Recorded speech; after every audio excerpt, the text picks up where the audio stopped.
There we go. Thank you very much. I've been very mad. Okay, so how you can tell to do plugging in the answer choices instead of just plugging in your own choice is by the question and the answer choices. The question will be straightforward, something like, how old is Bob? Or how many potatoes are in the bag? Or what was the original cost of the stereo? And the important thing is the answer choices will be actual values. Remember the ones that we looked at yesterday, the answer choices had variables in them. These are going to be actual values. Okay, so how to do this strategy. Don't write an equation. Again, we're trying to get away from solving the problems with algebra because algebra takes longer. We're more likely to make mistakes. So avoid the algebra. Don't write an equation. Pick an answer choice and work it through the steps of the problem one at a time and see if it works. What you're asking yourself is, what if C is the answer? Does that solve the problem? So you're not picking your own choice. You're using their answer choices and working your way through.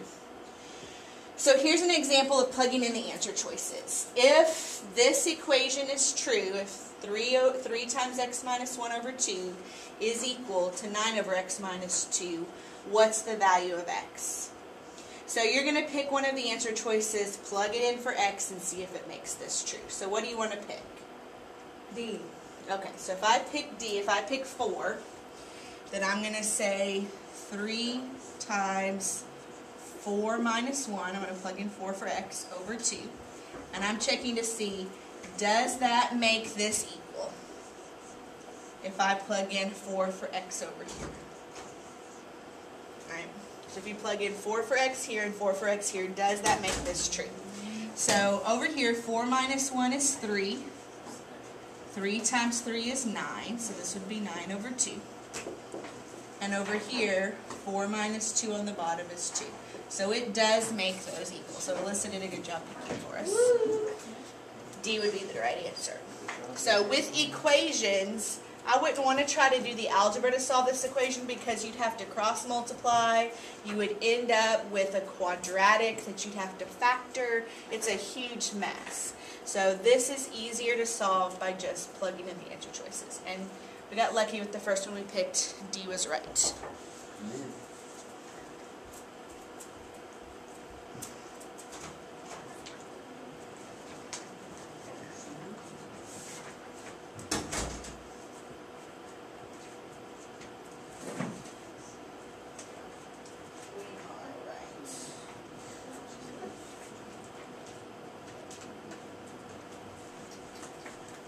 Okay, so let's look at another example of plugging in the answer choices. Oh my goodness.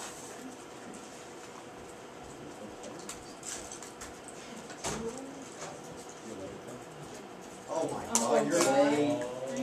You're late. Walk right in front of the camera. There you go. Oh. Okay, this one's a little bit harder. Paul has twice as many potatoes as Dan, who had the same number of potatoes as Zed. If Paul were to give 5 potatoes to Zed, then Dan would have 3 times as many potatoes as Paul. How many potatoes did Dan have? So these answer choices are Dan. So you've got 3 people here. You've got Paul, you've got Zed, and you've got Dan. The answer choices are Dan. So which answer choice do you want to start with? Just pick one and then we'll work our way back through and see. D. Okay, so if we start off with 6 for Dan, let's work our way back through the problem. So Paul has twice as many potatoes as Dan. So Paul has 12. Who had the same number of potatoes as Zed? So Dan and Zed have the same number of potatoes, right? Paul has twice as many potatoes as Dan, who had the same number of potatoes as Zed. So Dan and Zed have the same number of potatoes. 6. So if Paul were to give 5 potatoes to Zed, so we're going to take 5 away from Paul and give them to Zed, then Dan would have 3 times as many potatoes as Paul. Is that how it turned out? Does Dan have 3 times as many as Paul? No. So that's not the right answer. So let's start again. What do you want to try now? D. Alright, so we'll try, let's say Dan starts with 2. Paul has twice as many potatoes as Dan, so he has 4. Dan and Zed have the same amount. Alright, now I run into a problem. I can't give 5 potatoes away. Paul doesn't have 5. Okay, so we can't pick 2. Or 1, because that's going to be too small. C. Alright, let's try C, because I think C is actually the right answer. So let's say that Dan has 3. That means that Paul has 6. Right? Because Paul has twice as many as Dan. It means Zed has 3. So he has the same as Dan. Paul's going to give 5 away to Zed. So Dan has 3 times as many potatoes as Paul. Is that true? Yes. Yes. So C's the right answer.